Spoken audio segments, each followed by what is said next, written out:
instruments are multi-angle polarimeters, one hyperspectral and the other hyperangular.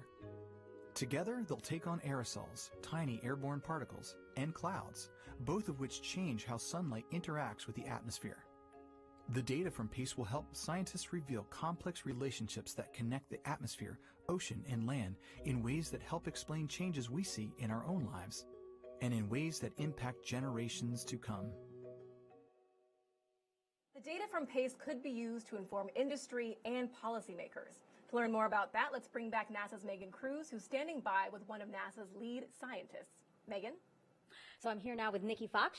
She's the Associate Administrator for NASA's Science Mission Director. She's very cold. She just came from upstairs, and it's pretty windy out there, huh? It is pretty cold still, yes. The weather is still good for launch, so that's really good. Tell me how PACE is another important asset for NASA. So PACE is just, yet another jewel in the Earth science fleet. So we have 20 Earth science missions that are working together to study all different elements of climate. And PACE is joining that amazing fleet with this kind of unique capability of looking not just at the health of our oceans and all of that, but also at the health of the air that we breathe. Yeah, how is it that these small little things in the ocean, in the atmosphere, the phytoplankton, and also the aerosols, how are those key for us to understand climate change? So actually, because phytoplankton are just these amazing little beasties, they're about half the size of a human hair. Wow. They're tiny, and yet they actually they take about 50%. They produce about 50% of our oxygen. They take carbon dioxide out of the air. Like a plant, carbon dioxide, sunlight, some nutrients. They grow. They actually take the carbon dioxide and they produce oxygen. And they also are the bottom of the food chain, so they're like a little superfood in the ocean as well. All different types of phytoplankton, all shapes, all sizes, all playing their part in ocean health. And then aerosols, why is that so key in the science that we're doing right now? Actually, because aerosols is one of the least kind of understood in the climate puzzle. And so with PACE, we're looking not just at the ocean, but also at the air that we breathe. If you think about the wildfires that we had in Canada, and it came all over the U.S., down to Washington, even further, all through the Midwest. Smoke and pollution don't follow boundaries. They don't follow borders. We all breathe the same air. And so it's really about understanding each of the elements of climate all together. And go PACE. Isn't it wonderful? It is wonderful. And what's wonderful, too, is that data from PACE will be shared with the public. Yep, that's actually one of my favorite parts, actually, about Earth science, to be honest, because every single piece of data that they take is so important. And it is about getting this critical data and this sort of cutting-edge science with these first-of-a-kind observations that we make with our NASA spacecraft, getting it into the hands of people that need it, people that make decisions, our stakeholders that look after us as a community, make sure the drinking water is safe, make sure that the air we breathe is safe, and then also to our friends that our farmers, our fishers, everybody that really needs this critical data. And so getting it out, making it usable, accessible, making it easy to understand, and also getting it into our Earth Information Center, which you can see at earth.gov. Wow. To sum up everything you said, I mean, go PACE. Go Falcon, go PACE. Go PACE, please go PACE. Thank you so much, Nikki. I'm so glad that you can come down here and warm up with us for a little bit, and now we're going to go back outside and see a launch. That sounds great. Great. Back to you, Jasmine. Thank you so much, Megan and Nikki. NASA's Artemis missions to the moon could help inform our understanding of Earth's oceans. To learn how, here's your Artemis Moon Minute.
long time. CUIFs, MODIS, and VIIRS, all of these top-of-the-art sensors that we've used to look at the ocean so far, all have looked at the moon, and the moon is really important to make sure that we continue to have that high-quality data that is coming from our sensors. Mm-hmm. Now, that's really neat to see that, we're actually using the moon to get a better view of Earth. So thank you so much for that, Laura. All right, so now we are only about 8 minutes and counting from liftoff. So let's take a look back at Daryl and Mick to walk us through the final moments of the countdown and liftoff. Take it away. All right, thank you very much, Jasmine and Laura. And we are back in Hangar EAE, where we've been monitoring the propellant tanks getting filled. We got 1 out of 4 down, 3 to go, and that's the 1 RP1 tank on the stage 2. On the stage 2, and then of course we've got the locks, both stage 1 and stage 2, still filling up right now. Yeah, stage 1 RP1 is almost complete. Team is continuing to fill the commodities in there and get ready for engine chill and preparations for launch this morning. But so far, things are going really well. And there you see the Falcon 9 out at the pad, slick 40, as the propellants are flowing in. That super chilled liquid oxygen condensing the warm Florida air, which is not as warm as it's normally been at 59 degrees, but it's still humid, so you're going to see it condensing the air. And Mick, this booster, though, this is a pretty young booster overall for SpaceX, only 3 previous flights. We have a graphic to illustrate the launches that this rocket has accomplished. And there you see it all began with Crew 7 back in August of 2023, followed by another trip to the International Space Station with CRS-29, and then finally Starlink 634. So it had a human spaceflight mission. It went to the International Space Station. It also did a Starlink, and here is number 4 with Pace. Yeah, Daryl, we're very excited to be the 4th flight on this booster. Launch Services Program actually supported our commercial crew program, our sister program, on that Crew 7 mission. We looked at this booster and did some hardware reviews for them, and so we got started. So we know a lot of history about this booster, and as things move forward. There we just heard the call out for engine chill starting for getting things ready for launch this morning, as we have the RP1 and LOX filling up the tanks. Yeah, those tanks are mostly full as we're looking at the rocket here from a distance, getting ready to complete that. In fact, we should hear a call out in just about 30 seconds that the stage 1 RP load is complete. And then we'll start moving through a number of milestones where we get that rocket ready to be on its own. Yeah, absolutely. The team will finish that up, and then they'll start their sequencing to get ready for the flight computer. Stage 1 RP1 load is complete.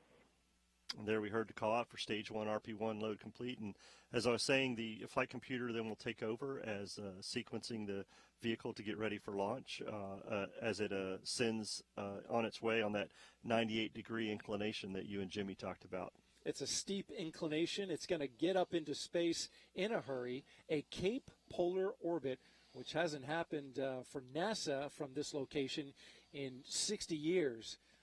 It's an exciting time to see a rocket flying to the south, going over Florida and Cuba. Yes, heading south and then making a dog leg to get into that polar orbit.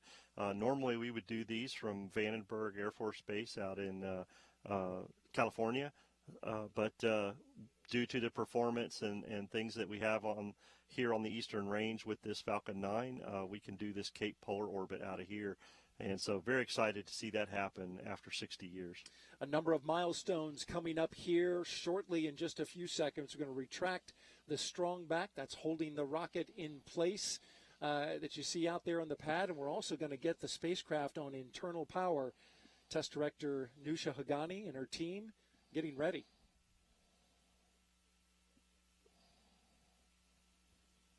Falcon 9 tanks are pressurizing for strong back retract.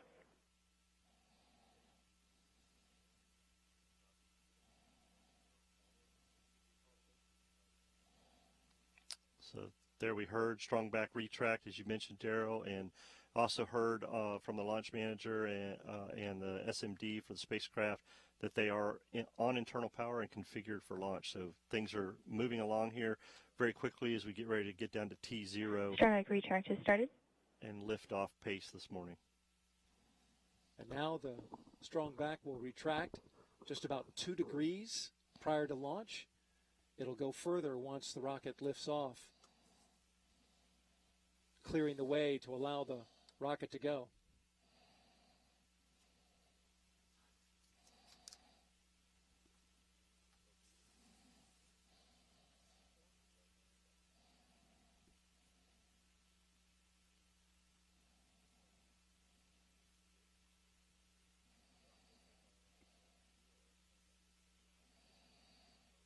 waiting check out from the NLM. This is NLM on countdown net. LD. Pace is go for launch. Copy. All right, NLM Tim Dunn giving the go for launch for the NASA team, the spacecraft team, and launch services program. SpaceX now proceeding forward. Yeah, things are progressing. That's good to hear that the spacecraft's on internal power and everybody's ready to go. We should be coming up on LOX load complete here in about 15 seconds for stage 1 and about another minute for stage 2. But as we're looking at the data here in front of us, Daryl, here in Hangar AE, things are progressing very well, and the team is performing admirably this morning, getting this vehicle ready for liftoff at 1:33:36. The final Stage fill. 1 LOX load is complete. There you go. So stage 1 ready. We're just waiting to finalize LOX load on stage 2 and continue moving forward, and then we will get into some of that flight sequencing and getting the autonomous flight termination system ready to go, and then the final go at 45 seconds from SpaceX before they turn the vehicle over to the flight computer. And once they get down to 45 seconds, there's no more holding the launch on the count of the spacecraft. They'll be committed at that point. Yes, absolutely. Having all this cold LOX in on the first stage and second stage commits us to this time, and things are looking good. There was a slight adjustment to the T0, Mick. It was 1:33 and 32 seconds, but it slipped 4 seconds due to a COLA real quickly. Why is that? Yeah, Stage 2 LOX load is complete. There we hear stage 2 complete, so that's a good sign. But the COLA is our collision avoidance analysis that we need to do to make sure we don't hit something that's in space already as we lift off and ascend this morning. And the original time, as you said, was 1:33:32, and we had 4 COLA conjunctions this morning for those seconds, so we went to the next ground gas closeouts. Next second that we could, and that put us at that 1:33:36. So things were able to adjust very quickly for the 4 seconds and get ready for launch this morning. And you see the large plume, the large cloud coming around the Falcon 9 rocket, and that's the venting off of the liquid oxygen in the line that runs up to the second stage. Proceeding now, T-minus 1 minute and counting until liftoff of Pace and the Falcon 9 rocket. Falcon 9 is in startup.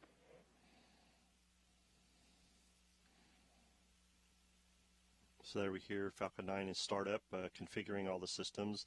Autonomous FTS is being configured. The systems are being SpaceX configured. launch director, go for launch. And there's the big moment. T-minus 40 seconds and counting. Many on the Pace spacecraft team now going outside to watch this launch. It should be a beauty. T-minus 30 seconds.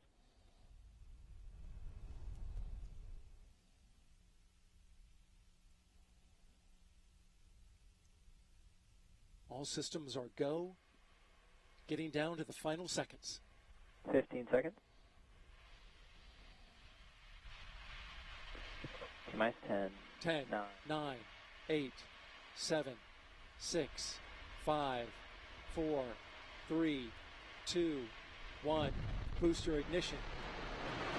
Full power engines and liftoff of the Falcon 9 and Pace, helping keep pace with our ever-changing ocean and atmosphere. Stage 1 propulsion is nominal.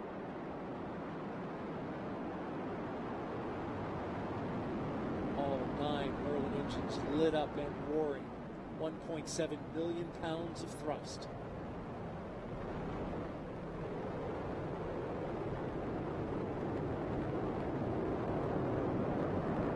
Chamber pressures on the telemetry are looking good here, Daryl. 9 engines performing very well.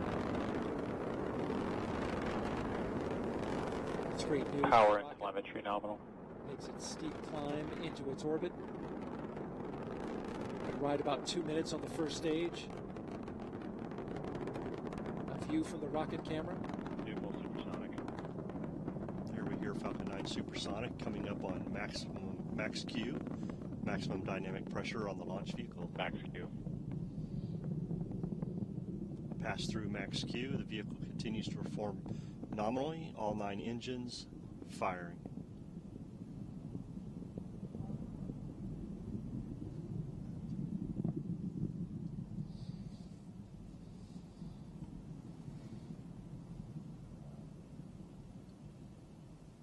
MVAC engine chill has started. Starting to chill the second stage engine to get that ready. They bleed a little bit of LOX in there so it doesn't get thermal shock once they light it up. A view there, looking down the first stage booster. Getting ready to cut off the engine and separate. We'll have a number of milestones all happening quickly in rapid succession.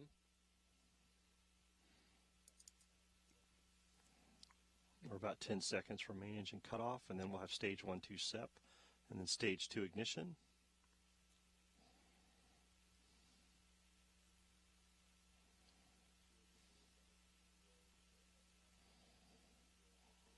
Nico. Stage separation confirmed. There it goes, the first stage of the rocket. Second stage now lighting MVAC up. ignition. Stage 1 boost back startup. You see the glow of the first stage as it falls away. I'm excited to see that first stage come back here to landing zone 1 this morning. That will be great as stage 2 continues to perform.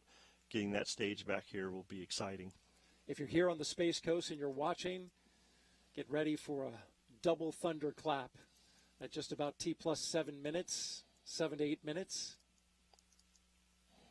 The double sonic booms of the first stage booster breaking the sound barrier as it returns to Earth. Stage 1 boost back shutdown. So now the first stage has positioned itself on a return trajectory back here to landing zone 1, which is only a mile or so from our location at Hangar AE. We get quite the thunderclap. Yeah, always love to hear the landing zone back here when we're in the hangar. We're about 10 seconds away from jettison fairing of the payload fairing, exposing PACE to the atmosphere. This is a big moment for the spacecraft team.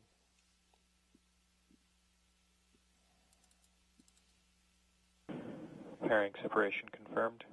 Looking inside, there go the fairings, revealing the PACE spacecraft to the elements. Now PACE will seek to get a signal on the TDRS satellite for our first acquisition of signal. Yeah, this will be a downlink of a low-level signal on the TDRS network, utilizing the telemetry network to verify that PACE is the transmitter is on, and then they will continue monitoring the spacecraft until separation, and then be able to get their data once they get power positive that we'll see later. And in that moment you just described, that time period that you just described, they'll only be monitoring data coming from the PACE satellite. They will not be sending any commands in. Absolutely. Nothing until the spacecraft separates from the stage 2. The spacecraft team will just continue to monitor the health of the spacecraft using the TDRS network and looking at the telemetry. Everything so far on second stage is performing very well. Looks good on our trajectory.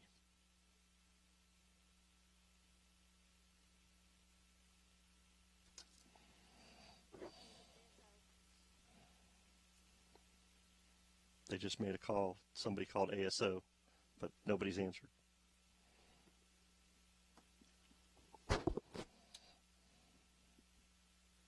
And there's a shot from the first stage booster as we're coming back down to the Cape.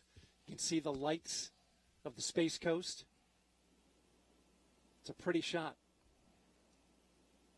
I love that shot, seeing the coast of Florida come back into view. 2 more burns left.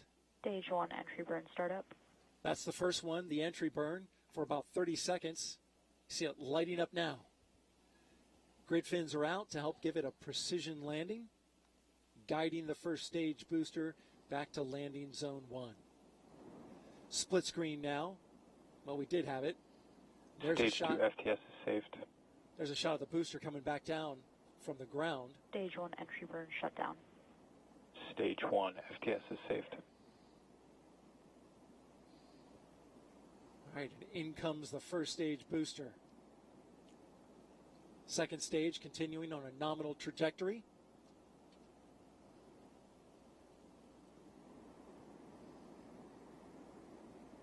You can probably see us in there somewhere. I love that view at night too. To see it'll be really nice to see that as it gets closer. The coast of Florida as we come up on landing zone 1.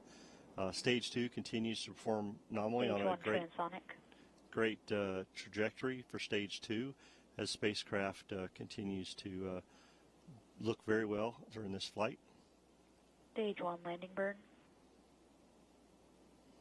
All right, there goes the landing burn. In just a few seconds, we'll have a booster on the ground.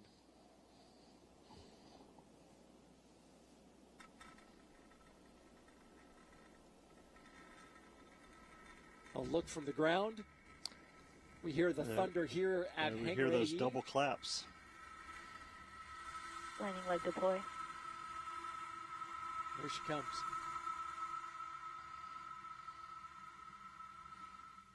Stage 1 landing confirmed. Another pinpoint landing by the first stage booster. Flight number 4 for the first stage in the books. Second stage continuing to burn on a 7.5-minute direct inject into orbit. This will be a quick ride, Mick. Very quick as the continues to perform very well. We're looking for this to continue firing, and we'll get second stage cut off at around T+10 minutes, but things look very well on the telemetry. Vehicle's performing very well, and MVAC is nominal. The second stage on a Cape polar trajectory hasn't been done by NASA in the past 60 years. SpaceX, though, has done it 11 times. This would be the 12th.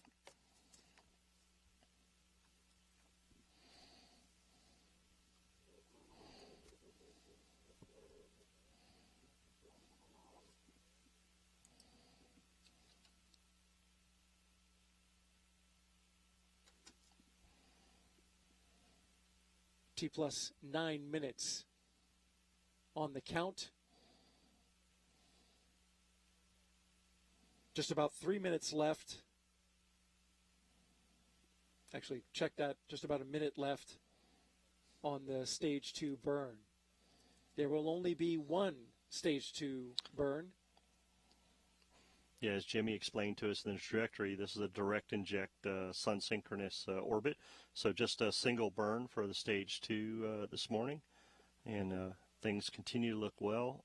Chamber pressure on MVAC and trajectory look nominal. And then we'll coast for just a few minutes and separate the Pace Observatory.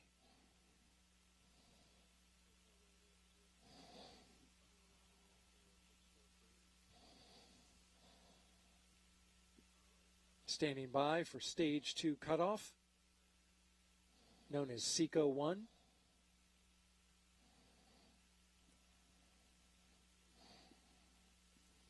We'll have that in just a few seconds.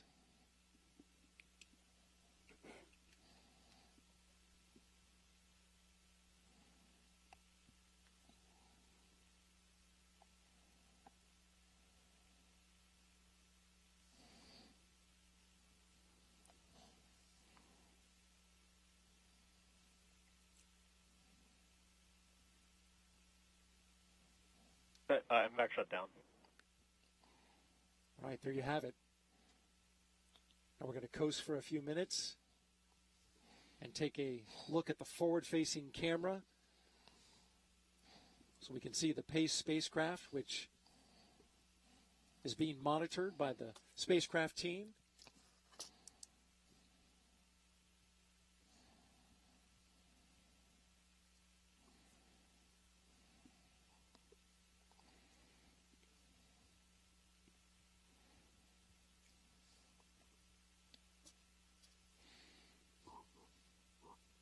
The engine nozzle on stage 2 still glowing just a bit. from a 7.5-minute burn.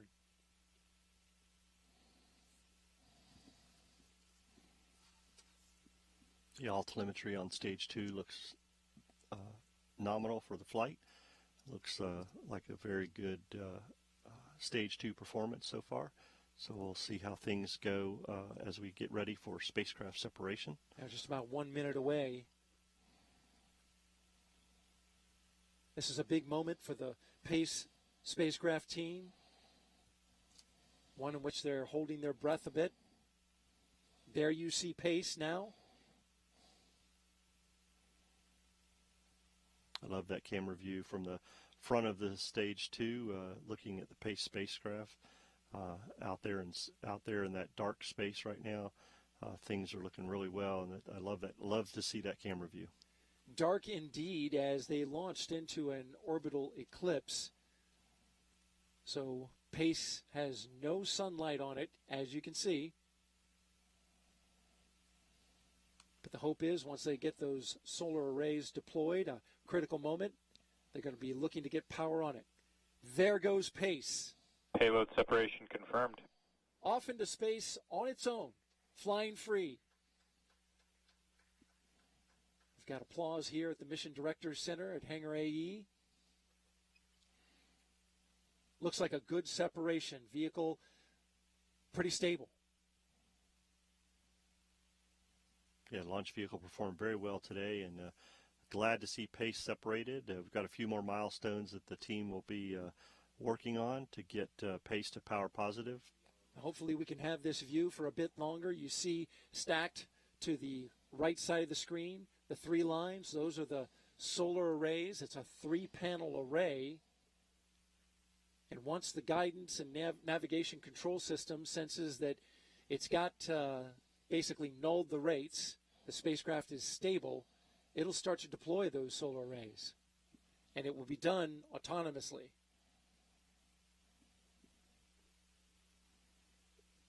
It's dark out there, so we're starting to lose our view.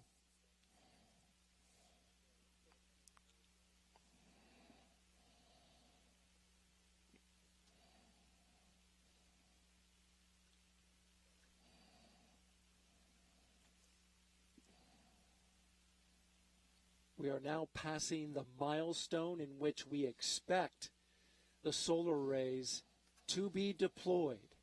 Again, this is the expected milestone.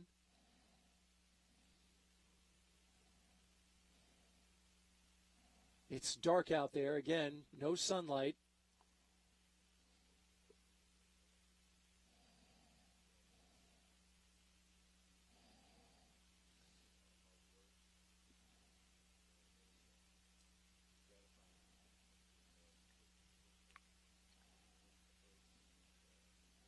Now you're looking at a view of inside the Mission Directors Center.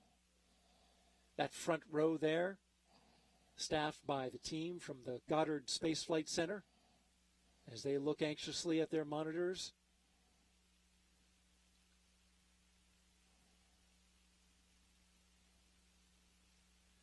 The solar arrays are expected to take a few minutes to deploy. If it holds to the milestone,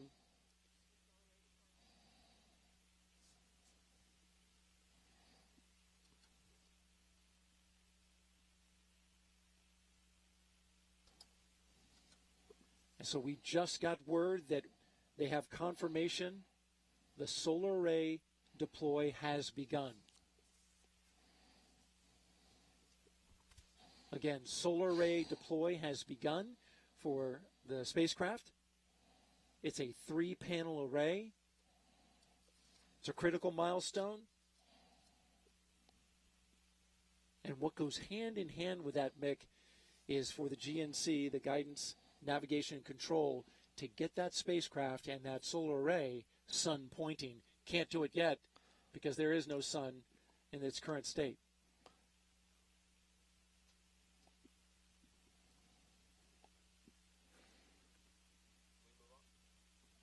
But we got a good ride into space. We will continue to monitor the nets here and the PACE spacecraft team. But in the meantime, we're going to send it back to Jasmine and Laura. Thank you so much, Daryl and Mick. A beautiful launch followed by a smooth ride into space so far for PACE. Laura, what do you think? It was absolutely stunning, and we are so relieved. Everybody in the PACE team has been cheering. All of our NASA colleagues have been cheering, as have all of you been cheering. So it is a great dawn for PACE and ocean and atmospheric sciences. It really is. That was a great way to put it, Laura. So if you are just joining us, you are watching NASA's official coverage of the PACE launch. That's the Plankton Aerosol Cloud Ocean Ecosystem. It lifted off about 16 minutes ago aboard a SpaceX Falcon 9 rocket from right here on Florida's Space Coast. So now PACE is on its way to orbit 420 miles above Earth, where it will collect data on both particles in the ocean as well as the air. Let's take a closer look at how those are connected. Between September 2019 and March 2020, wildfires killed billions of animals and decimated